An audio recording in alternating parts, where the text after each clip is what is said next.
Boxing fans, to another late night boxing talk.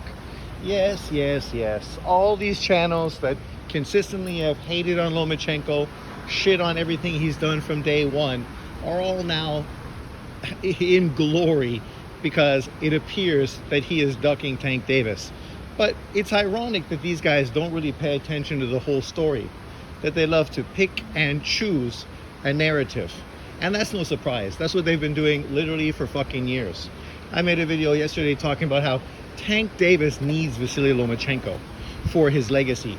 Vasily Lomachenko does not need fucking Tank Davis. His legacy is already solidified. He's already a future Hall of Famer.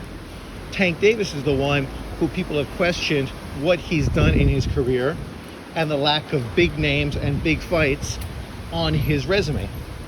This would have been the biggest fight of his resume. But let's break it down. Let's take a deeper look. I'm not trying to defend Lomachenko. I'm not trying to hate on Tank Davis. I'm just trying to use some rational perspective of this, because none of us know what was going on in negotiation. So let's look at it from a real perspective and not from some race-based fucking haters narrative, which of course is what we're gonna get for the next fucking week and a half on YouTube. And the irony is, you have a simple fucking solution for this. Shakur Stevenson versus Tank Davis in November. That's the solution. An easy solution, right? If Lomachenko ducked Tank Davis, then let's make Shakur Stevenson versus Tank Davis. Shakur Stevenson right now has no promotional team, so there is no reason for that fight not to get made. There's no roadblocks. There's nothing in the way stopping that fight from getting done, right? So in truth, this is the perfect opportunity to make a Shakur Stevenson Tank Davis fight. Shakur's been talking about how he's not getting the big fights. People are overlooking him. He's not getting the respect he deserves. Tank Davis is looking to get a big name to try to sell a pay-per-view, especially coming off of what was a disappointing pay-per-view against Frank Martin. Not that that's a surprise.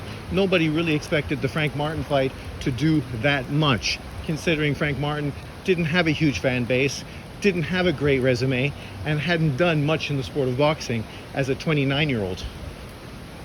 So let's first address the obvious. So the obvious is that Loma's manager put out a message to Steve Kim, basically saying that at this point Lomachenko was not motivated to move forward with a fight for Tank Davis. So, you know, they were going to take the rest of the year off and then obviously evaluate where they felt from there. This somehow caught many people off guard. And I mean, I understand the fight falling through with all the buildup we've been hearing, how close it apparently was done, how it was set, on how so many YouTube channels were already Knockout Boxing talking about how this fight was already done and it was going to be delivered to us, right? Only to have this happen, where obviously the fight is not getting done. So people have to wonder, why did the fight fall through? They've been negotiating for months now, so there seems to be no reason for this fight not to have came through, especially when that's what was being reported by a lot of YouTubers. But it did fall through, apparently, right? And so we can take it for what it is. Lomachenko ducking based on this note, him not being interested in having a fight in 2024, him not being motivated. I saw people like Ego say, well, how can you not be motivated, right? We never heard Shakur Stevenson or other fighters say this. Well, you're comparing a 26-year-old to a 37-year-old and wondering why maybe their perspective of boxing is a little different. We know Lomachenko emotionally had a toll after the Devin Haney fight, right? That basically many people felt was going to lead to his retirement. And in truth, it almost did. Only thanks to Loma's father, who really pushed and pestered him to get back in the ring to fight George Kambosos to become a world champion once again, is the reason why Lomachenko actually got back in the ring and fought George Kambosos. He had a great performance. He became a world champion once again. But post-fight, he told us. He said that he was looking to walk away from the fight, and the only reason he continued was because of his father, who he felt he owed that to, because of all the effort his father had put in his career, how much he loved him and respected him, and understood his father didn't want him to walk away on a low point of his career. But now, as a world champion, again, this is not a low point. This is a high point of his career. Once again, he's a world champion. So if he was to retire now, it makes tons of sense. It's understandable that he's won a title, and now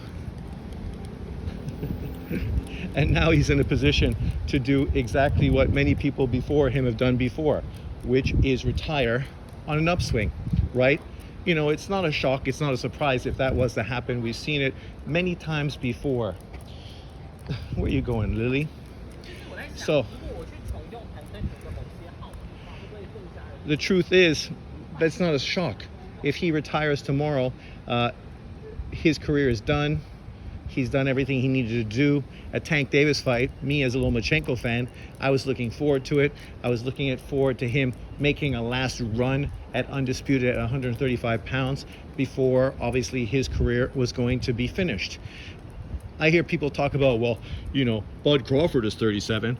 Bud Crawford has also talked about being close to retirement. But obviously, because of the big money fights available to him, he's looking to cash out before he retires. And that's exactly what he's doing. Lomachenko, on the other hand, isn't interested in cash out fights and isn't motivated by money. That's not what motivates him. This is a guy who obviously is strong family values, obviously connected to the Ukraine, obviously has went through a lot with the Ukraine-Russian war. And it's really surprising that many Americans just don't really understand or grasp the significance of that, and how obviously it has a big toll on you. But people act as if somehow Lomachenko should be doing what they think is normal, even though they have no idea what his normal is, right? And this isn't me making excuses. Lomachenko is going to do what Lomachenko is going to do. He was always going to do that, regardless of that was walking away from a Tank Davis fight or having a Tank Davis fight. The way it is now, Tank Davis is still in the situation he's always been at, looking for an opponent, looking for a legacy fight, looking for somebody that he can hang his hat on. It's no longer Lomachenko, so what's Tank Davis going to do? Is he going to fight Shakur Stevenson, a fight that most hardcore boxing fans have been pushing for and expecting? Or is he going to continue to do what he's always done? Pick and choose. Instead of fighting a prime fighter, he was looking to fight the 37-year-old fighter, right? Now he's got an opportunity to get in there and fight a slick, prime Shakur Stevenson, which would be a huge statement. I had somebody on my channel today basically talking about, oh, well, Shakur is boring. Oh, well, Shakur needs a big win before he earns that fight with Tank Davis. Oh, you know, an Isaac Cruz fight is more exciting. It's a better fight than Shakur Stevenson. All these kind of fucking bullshit excuses. The truth is, Shakur Stevenson is considered a pound-for-pound fighter. Tank Davis is considered a pound-for-pound fighter. It is the equivalent of a Bud Crawford Errol Spence fight. Both champions at 135 pounds. The same way we wanted Bud Crawford to fight Spence is the same reason why currently we want Tank Davis to fight Shakur Stevenson. Maybe Lomachenko, after all this negotiation he's been through, which has been going on for quite a long period of time, he even just flew over to the U.S. recently, as announced by Bob Arum, and now has announced that he's not motivated for the fight. You got to ask yourself, what exactly happened during these negotiations? Come on, Lily, what are you doing? What exactly happened in these negotiations that led for him to actually be negotiating for months to come over, basically as we were expecting, to sign the papers and finally have the deal done, to all of a sudden pull out of it and talk about not doing it till next year? Calm down.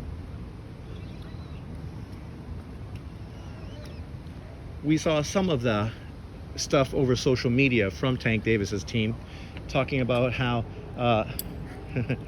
yeah, she's shy. How his team, oh my God, what are you doing? Relax. Relax. Don't be a weirdo. Come on. Are we gonna poo or are we going home? Or are you going to say hello? Hello. It's okay. She won't bite. She will probably run away.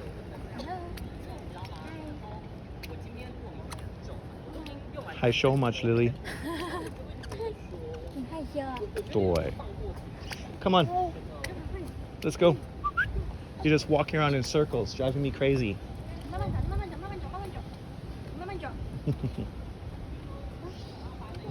Hey. Hey. Goodbye. But as I was saying, obviously we had talk about Lomachenko stepping aside to open the door for a Shakur Stevenson fight, as being reported by Tank Davis's team, who later had to come out and apologize for making that statement. Hey, come on. Lily, go. And just recently, of course, we've heard that Tank Davis's team was asking for a $40 million guarantee. And that was just as Lomachenko obviously came to the US to negotiate and potentially sign the contract. You got to ask yourself, what exactly... Oh, hello. You stop. Go. You got to ask yourself what exactly was going on in that negotiation room to get Lomachenko to come all the way to the US, only to then walk away from the negotiation table, right? But of course, you know, Tank Davis fans and Lomachenko haters, they're not going to look at that. I saw people downplaying the past 7 years where Tank Davis and his promoter at the time blatantly ducked and dodged Lomachenko, told us that they were going to H him out, which is exactly what they were doing, because trying to make a fight with him now and not Shakur Stevenson is exactly what they were doing. Going after the older fighter as opposed to the prime top fighter at this time, who is Shakur Stevenson. But don't get me wrong, I would have gave Tank Davis credit for fighting Lomachenko or Shakur Stevenson, both two of the best fighters at 135 pounds. But the reality is, you know why he was picking Lomachenko over Shakur Stevenson, and it had to do with him picking the older fighter as opposed to the prime fighter. That's it. That was the whole reason for these negotiations with Lomachenko. I just heard ego, of course, anything that comes from his mouth, Dante's, the LDBC, JB, and the rest of them, you can't really believe anything they say, because they are so biased, and they have a history of being blatantly biased. The fact is, it's unfortunate. I'm disappointed. I wish the fight was going to happen, but there's always two sides to the story. And with Lomachenko's history of fighting all the top fighters available, well, Tank Davis' history is of a fighter who's never fought any of the top fighters. You kind of got to give Lomachenko the benefit of the doubt in this negotiation and understand that there's probably more to it than meets the eye. Because if he was able to make a contract with Teofimo Lopez, and he was able to make a contract with Devin Haney, how come he wasn't able to make a contract with Tank Davis, right? And why was Tank Davis asking for a $40 million guarantee just as Lomachenko literally came over to sign the contract? Shouldn't that have been something that they negotiated in the negotiation room, not, you know, put out there on social media? But that just shows you that a lot of this is sketchy. You can't really believe everything you've heard. But we know Lomachenko is going to be the fall guy in this negotiation. But at the end of the day, it don't really matter. The guy that loses out on this is Tank Davis. He's the one that needed Lomachenko. Lomachenko did not need him. Tank Davis now has to try to fill that position, fill that void in his potential resume. And that should obviously be Shakur Stevenson, who currently is a free agent and realistically should be an easy fight to make. But we'll have to see what happens. I have my fingers crossed that a Shakur Stevenson Tank Davis fight can get done. Obviously that would be a great fight.